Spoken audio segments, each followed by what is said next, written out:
जय माता दी दोस्तों, हर हर महादेव। स्वागत है आपका हमारे YouTube चैनल अभव्या वर्ल्ड में। दोस्तों, आज की इस वीडियो में आइए हम सुनते हैं सोमवार की व्रत कथा।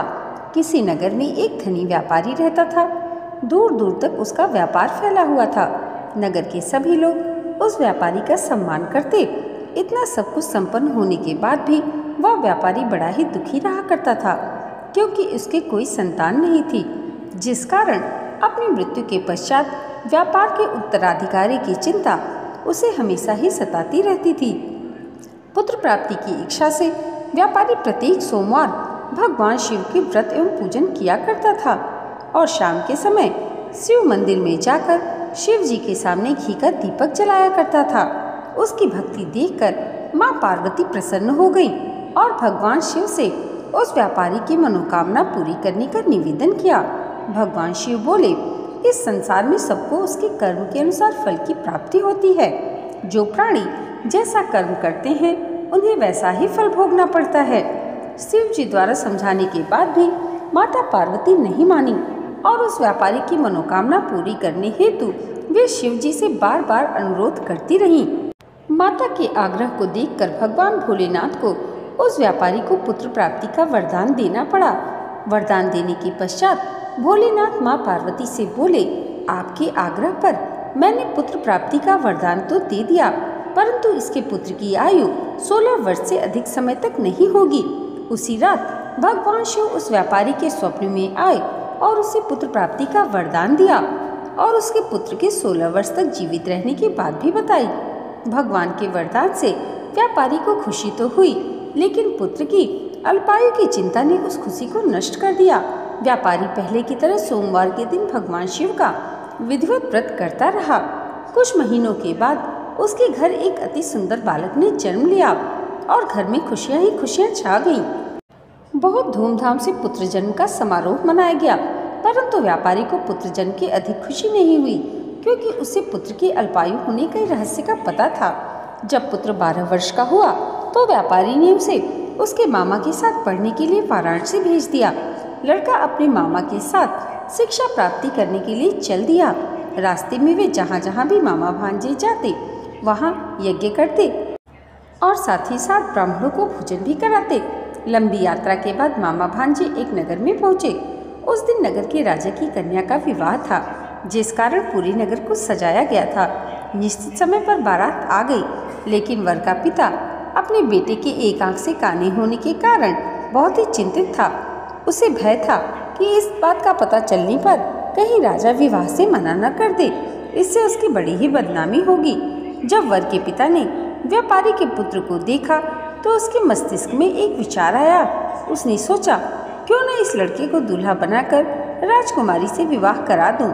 विवाह के बाद इसको धन देकर विदा कर दूंगा और राजकुमारी को अपने नगर ले आऊंगा। वर के पिता ने लड़के के मामा से इस संबंध में बात की। मामा ने धन मिलने के लालच में वर के पिता की बात स्वीकार कर ली। लड़के को दूल्हे का वस्त्र पहनाकर राजकुमारी से विवाह करा दिया गया। राजा ने बहुत सा धन देकर राजकुमारी को विदा किया।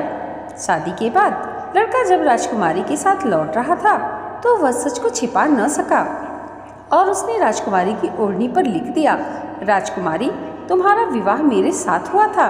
मैं तो वाराणसी पढ़ने के लिए जा रहा हूँ और अब तुम्हें जिस नवयुवक की पत्नी बनने पड़ेगा वह काना है। जब राजकुमारी ने अपनी ओढ़नी पर लिखा हुआ पढ़ा तो उसने काने लड़के के साथ जाने से मना कर दिया। राजा को जब ये सब बातें पता चली तो उसने राजकुमारी को महल में ही रख लिया। उधर लड़का अपने मामा के साथ वाराणसी पहुंचा और गुरुकुल में पढ़ना शुरू कर दिया। जब उसकी आयु 16 वर्ष की हुई तो उसने यज्ञ किया। यज्ञ की समाप्ति पर ब्राह्मणों को भोजन कराया और खूब अन्न वस्त्र दान दिए। रात को वह अपने शयन कक्ष में सो गया। शिव जी के वरदान के अनुसार शयनावस्था में ही उसके प्राण पखेरु उड़ गए। सूर्योदय पर मामा मृत भांजे को देखकर रोने पीटने लगा। आसपास के लोग भी एकत्र होकर दुख प्रकट करने लगे। लड़के के मामा के रोने विलाप करने के स्वर समीप से गुजरते हुए भगवान भोलेनाथ और माता पार्वती ने भी सुने। माता पार्वती ने भगवान से कहा, प्राणनाथ, मुझे इसके रोने के स्वर सहन नहीं हो रहे। आप इस व्यक्ति के कष्ट को अवश्य दूर करें। भगवान शिव ने माता पार्वती के साथ अदृश्य रूप में समीप जाकर देखा तो भोलेनाथ माता पार्वती से बोले, यह तो उसी व्यापारी का पुत्र है जिसे मैंने 16 वर्ष की आयु का वरदान दिया था। इसकी आयु पूर्ण हो गई है। माँ पार्वती ने फिर भगवान शिव से निवेदन किया, उस बालक को जीवन दान दे। माता पार्वती के आग्रह पर भगवान शिव ने उस बालक को जीवित होने का वरदान दिया और कुछ ही पल में वह जीवित होकर उठ बैठा। शिक्षा समाप्त करके लड़का मामा के साथ अपने नगर की ओर चल दिया।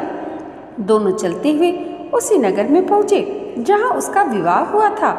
उस नगर में यज्ञ का आयोजन किया।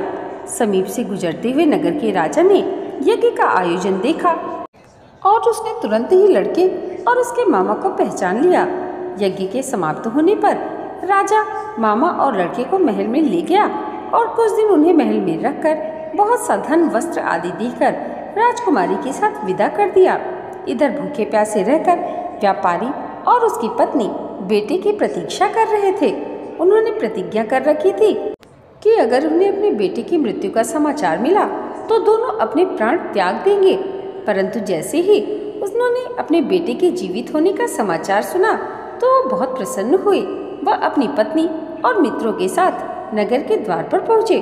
अपने बेटे के विवाह का समाचार सुनकर पुत्र वधू राजकुमारी को देखकर उनकी खुशी का ठिकाना न रहा। उसी रात भगवान शिव ने व्यापारी के स्वप्न में आकर कहा, हे श्रेष्ठी, मैंने तेरे सोमवार के व्रत करने और व्रत कथा सुनने से प्रसन्न होकर तेरे पुत्र को लंबी आयु का वरदान दिया है। पुत्र की लंबी आयु जानकर व्यापारी अत्यंत ही प्रसन्न हुआ। शिव भक्त होने तथा सोमवार का व्रत करने से व्यापारी की सभी मनोकामनाएं पूर्ण हुई। इसी प्रकार जो भक्त सोमवार का विधिवत व्रत करते हैं और व्रत कथा पढ़ते या सुनते हैं, भगवान भोलेनाथ उनकी सभी इच्छाएं पूरी करते हैं।